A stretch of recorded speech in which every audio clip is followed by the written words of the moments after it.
شهر الطاعة والإيمان شهر الرحمة والغفران شهر الطاعة والإيمان شهر الرحمة والغفران أيامك خير الأيام يا رمضان يا شهر صيام وقيام يا رمضان أيامك خير الأيام يا رمضان يا شهر صيام وقيام يا رمضان. بسم الله الرحمن الرحيم. الحمد لله رب العالمين وصلى الله على محمد وآله الطاهرين. Assalamu alaikum wa rahmatullahi wa barakatuh. Okay, for the session tonight, we want to discuss a passage by one of the earlier scholars of Islam, Sayyid Haydar Amuli. And he has a very valuable book whereby he approaches doctrinal principles of Islam and the rituals of Islam in a manner that covers different angles. For example, whilst discussing the rituals from a jurisprudential perspective, at the same time he also discusses these principles from a tariqah perspective, according to the scholars of the spirit of the law. And therefore he approaches the inner dimensions of those rituals. It's a very useful book. It's originally written in Arabic. I'm not sure if it's translated into English, but if it is, it's certainly worth the read. In fasting, he first mentions that there are many traditions from Ahlul Bayt and from the Holy Messenger that describe and highlight the importance of this particular ritual.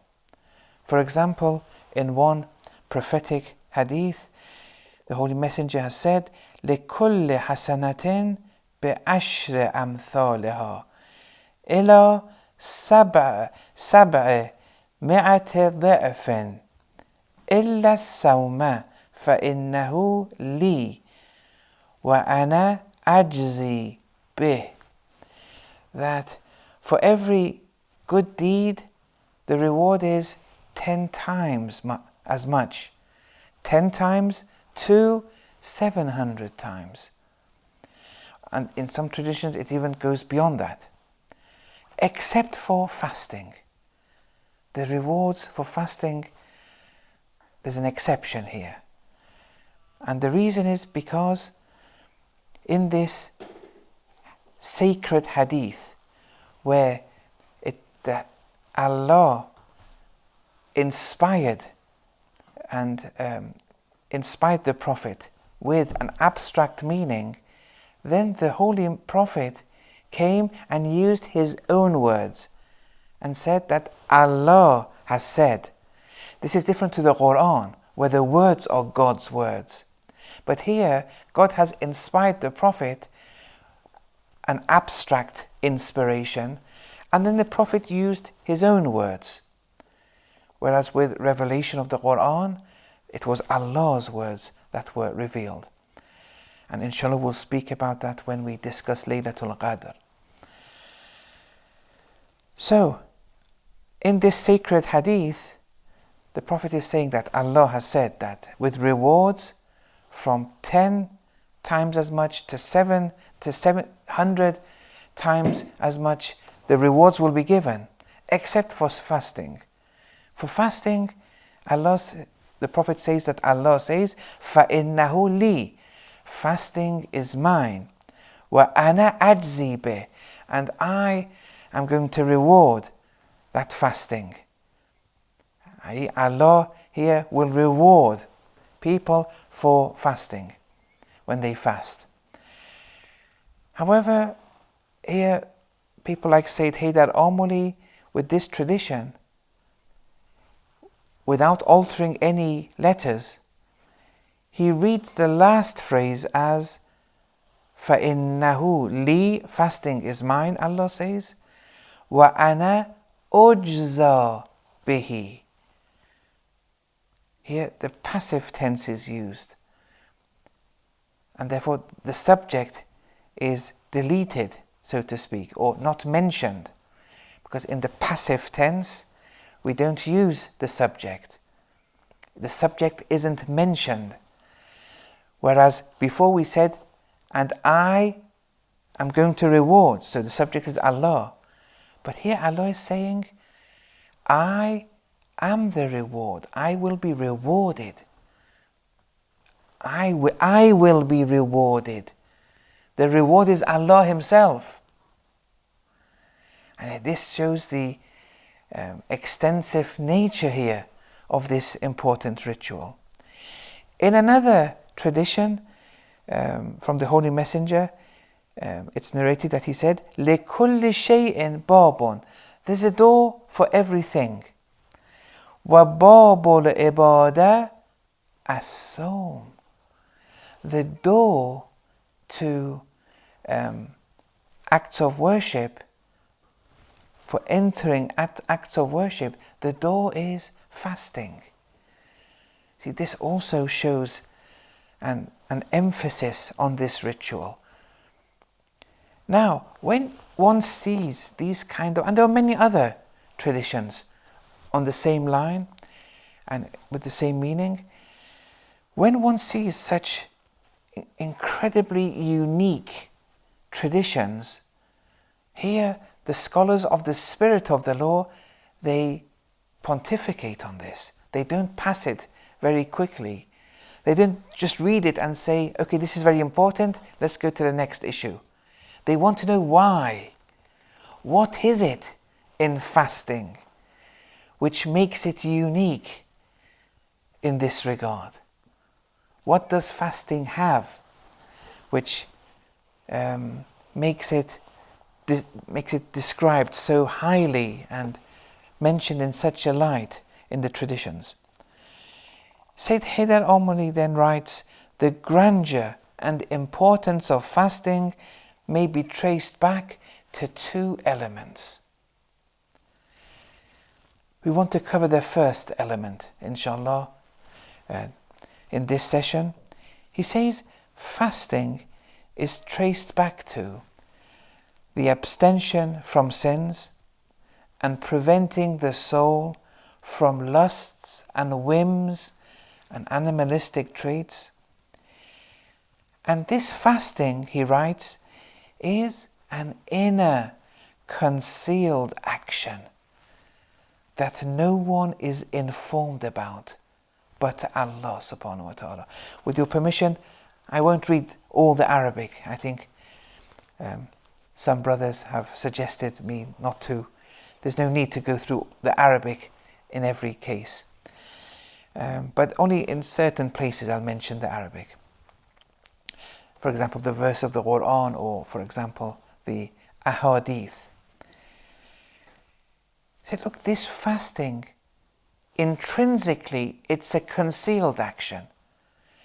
And no one is informed that you're fasting but Allah subhanahu wa ta'ala. Now in the month of Ramadan, okay, because it's the month of Ramadan, people will know. But let's say with a mustahab fast, no one knows you're fasting. And this is because it's a secretive, by secretive I mean concealed. It's secretive in nature. It's intrinsically secretive because it's concealed from everyone. No one knows that you're fasting. Because fasting is all about not doing certain things. And not doing things has no manifestation. Whereas, he writes, with the other acts of worship, it's feasible that other than Allah becomes aware of them.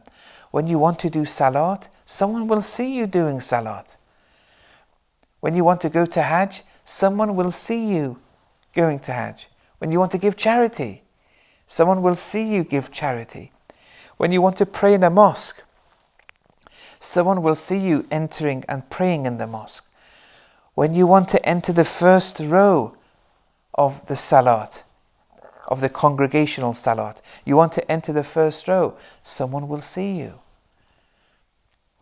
When you want to, for example, do the qunut in salat, someone will see you. Look, but with fasting, no one knows you're fasting. No one is seeing anything. It's a concealed action intrinsically. Hence, Sayyid Haydar writes, hence, with the latter, i.e. the other actions, not fasting, with salat and actions like salat, with the latter, the doors to riyā and ujb, self-conceitedness, are open. The doors are open. You are now in dangerous territory when the doors are open. The doors to riyā, ostentation, meaning you're committing, you're executing an act of worship, although it can apply to acts other than acts of worship too, normal acts outside the jurisdiction of ibadat and acts of worship. But with ibadat, the Sharia deems riyā as haram, according to the Sharia. It's haram, and you'll be punished for it. And those acts of worship would be deemed void. They'll be totally nullified. Why? Because you haven't intended obeying Allah, fulfilling His command. That wasn't your intention at all. Your intention was not to attain proximity with Allah. It was to show others what you're doing. To show others that you're praying or going to Hajj. That's it. That is riyā.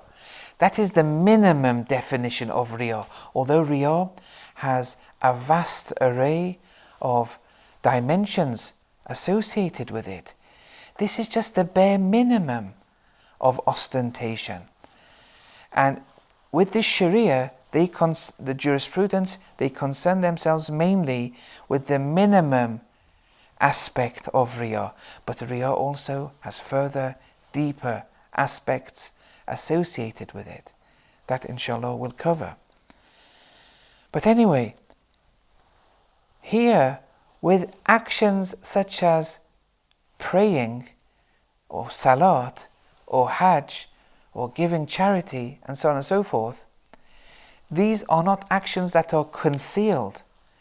People can see it. And therefore the doors to riyā are open. The doors to self-conceitedness have opened up before you. This is a threat. This threat did not exist or does not exist with fasting. We don't have this threat here like we do with those other actions. And these two illnesses, i.e. that of riyā and that of ujb, self-conceitedness, are two mighty causes in nullifying or making static one's deeds.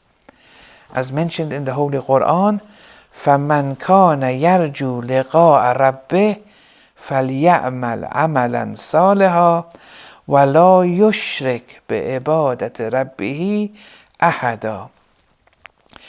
So whoever hopes to meet their Lord, let them do righteous actions. But these righteous actions doesn't mean any action. Actions are only righteous when the next succeeding clause is abided by. So let them do righteous actions and not exercise shirk before their Lord with anyone, or not to associate in the worship of their Lord with anyone. In relation to worshipping Allah, they shouldn't compromise that by associating with other than Allah. So Allah's worship shouldn't be compromised. Now, even the mushrikeen, the polytheists, they believed in Allah. But when it came to worshipping Allah, it was compromised by wooden idols, for example. But they believed in Allah. And therefore, the shirk they had wasn't necessarily the open form of shirk that, they say this idol is God or this person is God. That's the open form of shirk. But even the polytheists at the time of the Prophet and today, they believe in Allah. But when it comes to Allah's worship, they compromise it. They did it with idols. Today we do it with the dollar, with the job, with the house, with the car. We compromise it. There's no difference. There's no difference here. We read the Quran and we read about these polytheists, the mushrikeen, and we say to them, oh, that was just idols. It doesn't apply today. No, the idol today is different. But the mechanism, the inner mechanism is exactly the same. They were mushrik, we are also mushrik. But mushrik here in the concealed sense. We don't say X thing is God. No, we believe in God. But this God's worship, without a doubt, we compromise it every day in our lives. Here, let him do righteous actions and not associate in the worship of his Lord anyone. No thing, no one. Now, according to many commentators of the Holy Quran, they say this shirk mentioned in the last clause of the verse is in relation to riyah, ostentation. Because when you do a given action so that others see you and you don't intend obedience of Allah and executing Allah's command, here you are associating in the worship of Allah other than Allah. That's what riyah was. And therefore you fall under this category. And therefore your actions will never be deemed as righteous. Now, and even with your ibadat, they will be deemed void. But even with the non-ibadat, like helping someone with their homework, at the workplace, driving, eating, reading Quran, reading supplications, writing a book, and so on and so forth. Even here, these actions will never be deemed as righteous, as salih, unless the shirk dimension is erased, is eradicated. And when I say shirk, don't say, oh, well, this is the shirk of, worshipping idols and everything. Well, we don't worship idols, alhamdulillah, today, like the wooden idols of 1400 years ago. Wallahi, the idols of today are worse than those wooden idols. It's much worse. Wake up. We have to wake up here.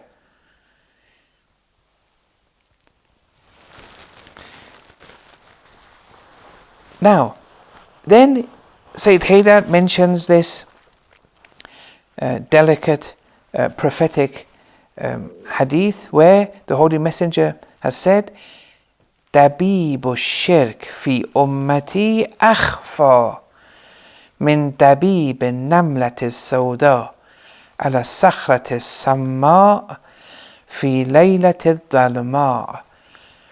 That the movement of shirk, the occurrence of shirk in my ummah, the Holy Messenger is saying, the Muhammadan ummah, me and you, is more concealed than the movement or occurrence of a black ant on a hard stone or rock in a dark night. Not the ant itself, the movement of the ant. It's even more concealed than that, because you can't see the movement. Now, this very important hadith is in relation to concealed shirk. This idea of open shirk, that X thing is God, just put that aside now. No one has that understanding in the Muhammadan Ummah. No one has that understanding. Even at the time of the Prophet, with the polytheists, they all believed in Allah. So let's put that shirk, that open shirk, aside for once, even though we, all our lives, we confined shirk only to this open form of shirk, totally oblivious to the concealed shirk.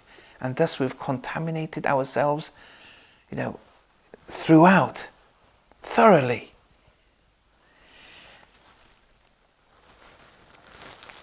Here,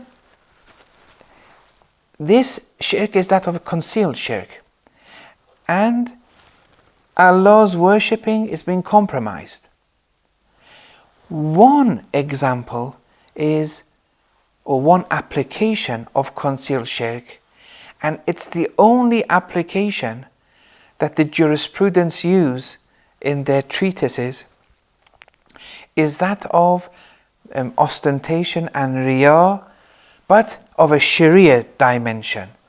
And that is, as we've explained before, that showing, not doing it for Allah's sake, or not doing it to obey Allah, but to let others see. Now, letting others see, for example, it may be you want others to see you're praying in a mosque. You want others to see you're praying at the first instance. If there were no people, you wouldn't have prayed at the first instance. But now there are people there, you pray at the first instance. And many other examples. That is the canonical riyā. But riyā has, and it only applies to the ibadat, the acts of worship, like fasting, praying, hajj, giving zakat, and so on and so forth. But there are many other applications of concealed shirk. Now these are much more important. I mean, even the canonical shirk of riyā, that's very important. But this is also very important. They're outside the realm of ibadat. Even within the realm of ibadat, there are many aspects of spiritual riyā, spiritual ostentation. And we'll give a few examples soon. But that which is applicable in the Sharia is only in relation to doing something so in front of others, so that others see. Now, here, the scholars have said, the scholars of the spirit of the law, the scholars of the tariqah, they say that riyā has another meaning. And the meaning here is seeing other than Allah subhanahu wa ta'ala. Now see, that now brings a new dimension here. Wherever you see other than Allah, in the absolute sense, you are contaminating yourself with spiritual riyā, not the canonical riyā. For example, you may do salat for Allah's sake, but you do it because of the rewards, not for Allah. You want the rewards of it, that salat.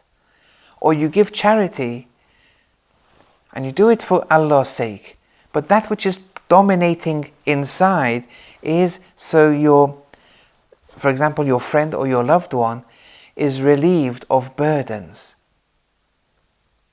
You see, here you're using Allah as a means to an end. You're doing it for Allah's sake. But there are remember the resultative dimension, where you're doing it for results and therefore using Allah as a ticket way to that result. That which is predominating your soul is the result, not getting closer to Allah. that is also a form of concealed shirk. Now, be it this form of shirk or the canonical form of shirk, you're seeing other than Allah. But with the canonical Sharia form of shirk, you're seeing, for example, other people, so they see you. Allah is not in the picture at all. But with those who don't suffer from the canonical riyah, these people, because they worship Allah, they obey Allah. So there's no canonical riyah there. But it's the results of those actions they're looking for. So they are also looking at other than Allah. So in concealed shirk, the core criterion is seeing other than Allah. But this has a lot of applications. And the applications, some are specific to the Sharia, some are specific to the tariqah. But that which is important, the canonical riyah, is a bare minimum. A bare minimum. And this is shown in many ahadith, like, Inna adna riyah ash-shirk. Well, in this tradition it says that even the minimum riyah is shirk. Naturally, it's concealed shirk, and riyah is used in the absolute sense, but the minimum riyah, the most lowest of riyah, which is the canonical riyah, the riyah of the Sharia, that is also shirk. وَاعْلَمُوا أَنَّ يَسِيرَ الرِّيَاء shirk. The most easiest forms of riyah, it is shirk. And if it's in relation to ibadat, it will nullify them. Outside the ibadat, it will contaminate your soul. And if it reaches that threshold, all things will break loose. In another tradition, وَلَا تُرَائِي فَإِنَّ أَيْسَرَ الرِّيَاء شِرْكٌ بِاللَّهِ. Don't execute riyah. Because the easiest forms of riyah, it is shirk before Allah subhanahu wa ta'ala. And finally, إِنَّ أَخْوَفَ مَا أَخَافُ عَلَيْكُمْ. The most fearing thing of that which I fear, the Holy Prophet says, I fear for you, is ash-shirkul asghar, is the minor shirk, referring to the canonical riyah. Qila, then it was said to the Holy Messenger, وَمَا الشِّرْكُ الْأَصْغَرُ. What is this minor shirk, Ya Rasulallah? Then the Holy Messenger replied, Ar-Riyah. It's ostentation, it's Riyah. Qala, then he continued and said, يَقُولُ اللَّهُ عَزَّ وَجَلَّ يَوْمَ الْقِيَامَةِ. Allah will keep saying in the hereafter, إِذَا جَازَ الْعِبَادَةِ بِأَعْمَالِهِمْ. When he's giving the recompensation of his servants, the rewards and punishments of his servants, when he's going to judge them, Allah will keep on saying to his servants, or some of them at least, اذهبوا إلى الذين كنتم تراءون في الدنيا. Allah will keep on saying to them, you go towards those who in the dunya, in the world, you kept on doing riyah for them. Go to them now. That's where your place is. هل تجدون عندهم ثواب أعمالكم. Will you find the reward of your actions with them? You go to them now. And they will be in hell. And that will be your place for a period of time. Because of that riyah. And this applies even to the basic, the most easiest forms of riyah. Although, as I said, this riyah can be applied even outside the ibadat. Although that's a process, you have to learn how to disassociate yourself from riyah. First, focus only on the Sharia and in relation to your ibadat. If you don't pray at the first instance at home, but you do it in front of people, and if those people weren't there, you wouldn't have. Okay, let's first focus on your ibadat. If you pray in the mosque, but if you were at home, you wouldn't have prayed. Look, That's riyā. And now everyone to themselves, but go through and analyze your actions and see that why are you doing certain rituals? These rituals have to be done, okay? But if you do it solely for others to see and not to obey Allah, well, those rituals are like nothing. They're void. They're nullified. We have to really make an effort here. And inshallah we'll continue with this aspect of riyā and the deeper aspects to it, inshallah, in the next session. وصلى الله على محمد وعلى الطاهرين.